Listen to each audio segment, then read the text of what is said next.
in the end, it came down to one team, and Germany is that last team standing. Yes, indeed, folks, they are the World Cup winners. They are the champions, and they won it through a hard-fought 1-0 victory over Argentina.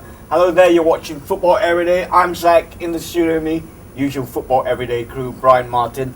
Nevash, thanks lads. Well, it was an amazing game yesterday, boys. Germany are the champs, Nevash. First European team to win a World Cup on Latin soil. Now, deserved winners for you, definitely. Mate? They've been amazing in this entire tournament. They've been progressing really well throughout the years, and I think they definitely deserve to win it. Okay, fantastic. Well, Brian, in the end, it was a close one, nail biter, if you like. Now, it was one-on-one moment of brilliant opportunism from that man Goetze. From the man Goetze, yeah.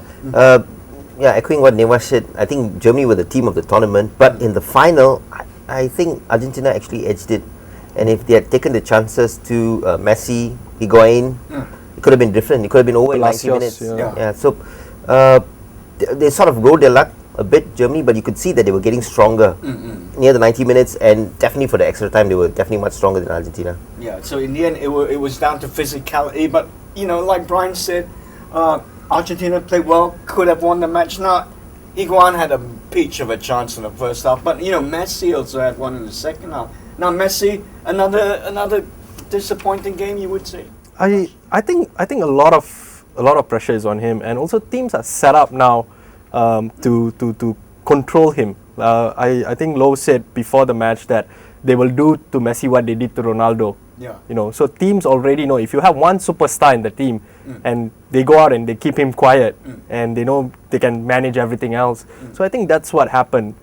Every time Messi got the ball, there were three players around him. Yeah. You know, and he had to play it back. He had to play it square. He could not run with the ball. So I think that tactic's called the Messi maneuver. You know, three men taking turns to foul him. But you know, Brian, in the end, Germany, well, they had to do it the hard way. Now they suffered first the loss of their midfield linchpin Khedira, and then his replacement Kramer also had to be taken off. Now, Lowe, do you think he really earned his money? Last night, I mean, good substitutions, he had to do it. I think the whole point, coming back to what you said about superstar, the problem is Argentina had one superstar and they depended on him to their detriment. Whereas in Germany, for the German team, that was the collective. So they could replace Sami Khedira. You know, they didn't have really one outstanding player of the tournament. If you look at it, they had a good defense with Neuer at the back. They had a very good midfield, and no really a recognized striker. So you have to give credit to Lowe. To your question, you have to give credit to Lowe. I mean, I think he set out his team really well with the resources that he had, and I think it was the perfect tournament for Germany. Yeah, and you know, he had to improvise when he needed to. Brilliant stuff. Well, Nevash, for Argentina, it's heartbreak, but you know, is it the end of the world? It's not quite a Brazil situation where it's all doom and gloom, because having watched that game, you could see a lot of positives for this Argentinian side, yes? Yeah, definitely. I mean, you look at Mascherano, he was amazing. What a player. What a player. Yeah. You know, like you said earlier before the show, right? He was covering for two people. And they can look back. They don't need to go through a complete revamp like Brazil. Brazil needs a revamp. Yeah. But Argentina can look back, you know, make a few changes and come back stronger in Russia. Okay, well, for Germany, Brian, I mean, how will this team be remembered? They're now immortalized, right? I mean, legendary status, you reckon? They have to be, you know why? Because this was the first unified Germany that's won the World Cup. Lest we forget, 1990 was West Germany then. Yeah. You know, the World Cup of Lothar Matthäus. This is the German team of Joachim Low, and the team of the collective. I would like to think that this is a very diverse team. If you look at the team, you know, Tunisians, you know, Tunisian, Turkish, Poles, they even had a black guy at the back, Jerome Boateng, who, let's not forget, had a really good game. Brilliant stuff. Well, I tell you what, Germany deserved winners. But before we head off, mate, last word about the RGs. Heads held high. Yeah, heads held high. You know, they got nothing to be ashamed of. Okay, fantastic stuff. Well, we're going to take a little break. When we come back, we're going to take a look at some of the individual awards that were bestowed yesterday. So keep it locked right here on Football Everyday. All in or nothing. It's a battle cry. A call to arms. The only way to live the only way to play. It fuels them into battle. They step onto the field wearing war paint, unleashing speed, energy and control, bearing the marks of those that know there is only one way: hunt or be hunted, fear or be feared, evolve or die.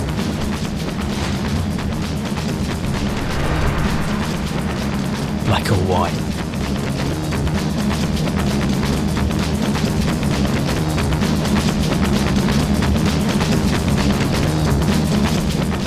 Hello there, and welcome back to Football Everyday. Right, the World Cup, it is done and dusted. We are almost done and dusted here on Football Everyday. But before we head out, tell you what, we want to look at some of the individual awards that were bestowed for the World Cup yesterday. Certain individuals really came to the fore in this one. Now, Brian, we're going to start with the Golden Boot, and it's your man, James Rodriguez. Now, he ended up as Golden Boot winner with, what, 6 goals? 6 goals. Deserved winner?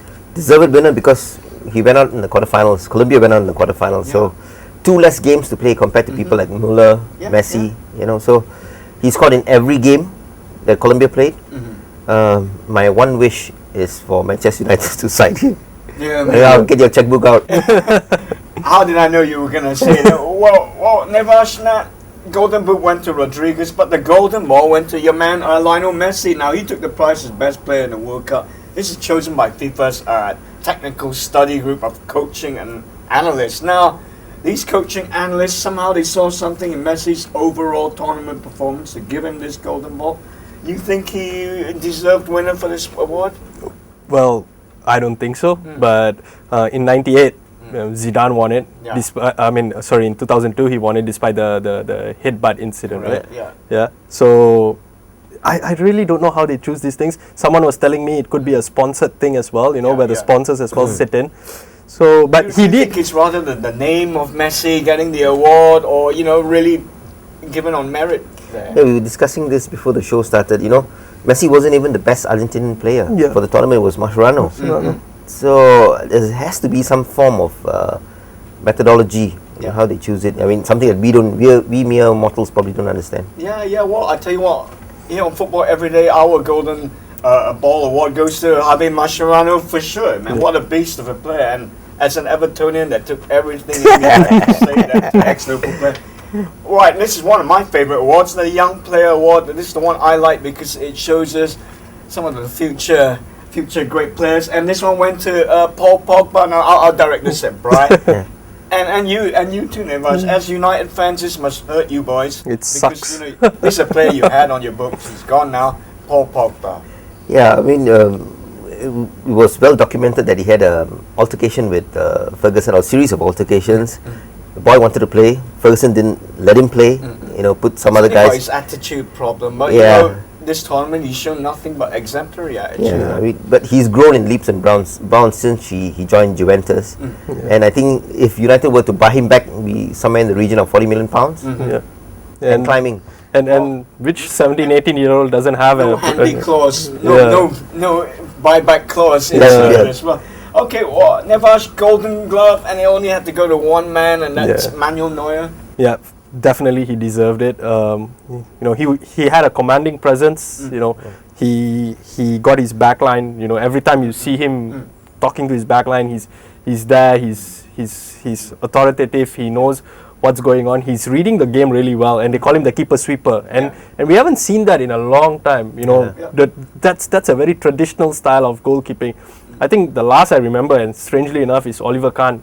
Being a keeper sweeper. So it's good to see that back again in football. Carrying on the tradition of great German goalkeepers there. Okay, well, Brian, biggest shock of this World Cup now. We've had a World Cup full of brilliant headlines, shocking headlines.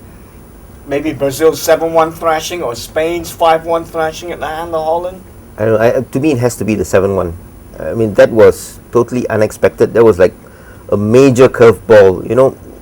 Going into the game, because of Neymar's and Thiago Silva's absence, you could say that Germany had a slight edge. But to see them capitulate in 28 minutes, 5 goals in 28 minutes, that's unheard of. No, we've been watching football all our lives. Never seen anything remotely like that game. Okay, well, lads, before we go out, just quickly, a surprise package of the tournament for you. Never? For me, it's Colombia. They played Jaime Rodriguez, all these guys. They played really well. No one even expected them to go through. So amazing. It'd be good to see how they do. Now all the big clubs would be looking at them and trying to sign them, bringing them over to Europe. So it'd be good. Fantastic. Well, boys, before we go, I have to say, it's been a fantastic tournament. Sharing with you guys on the couch, brilliant stuff. It's as if we're actually in Brazil, So brilliant stuff. Well, lads, before we go, I just want to show you some footage. Last night there was a massive viewing party at Dataran Merdeka, and Najib, Kyrie, they were in the house enjoying the football, which I was there myself actually. Brilliant game, brilliant way to end a brilliant tournament. So lads, thank you very much. See you in 4 years' time. We are football every day. We're done and dusted now. So until next time, enjoy your football.